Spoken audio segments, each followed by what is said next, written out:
Hare Krishna.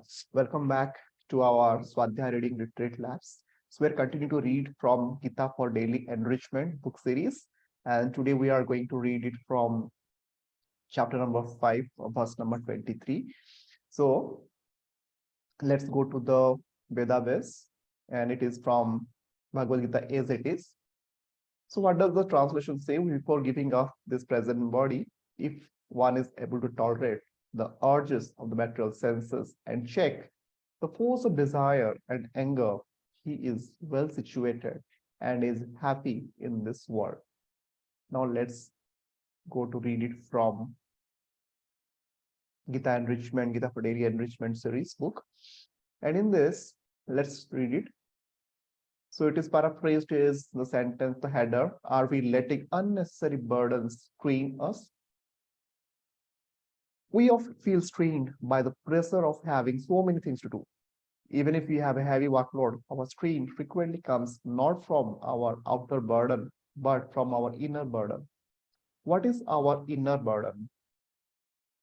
We are bombarded by continuous media images that sometimes whisper and sometimes scream to us how we should be, what we should wear, what gadgets we should have, and so forth.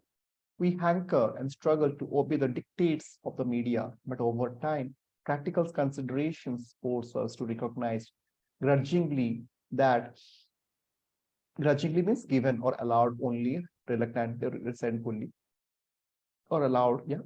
So that we cannot acquire most of these media ideals.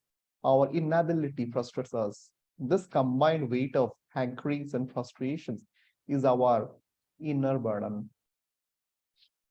It strains us much more than the outer burden of our workload.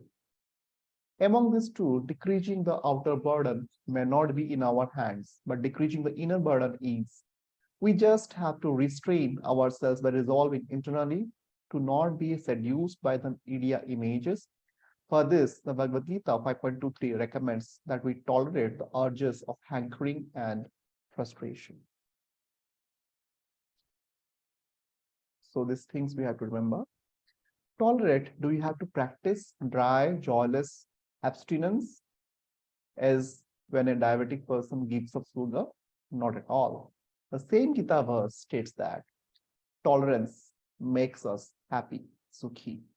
Gita wisdom helps us replace the outer happiness that we have renounced with a higher inner happiness that we can attain by connecting devotionally with Krishna, who is the source of all happiness.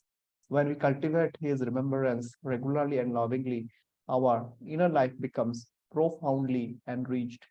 This enrichment propels us on the path to eternal happiness with Krishna.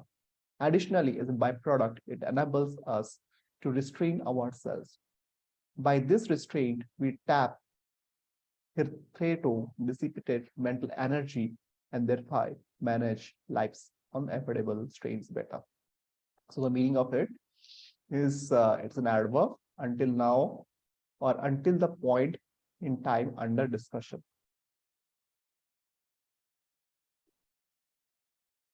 Yeah. So now let's read the translation once again. Before giving up this present body, if one is able to tolerate the urges of the material senses and check the force of desire and anger, he is well situated and is happy in this world.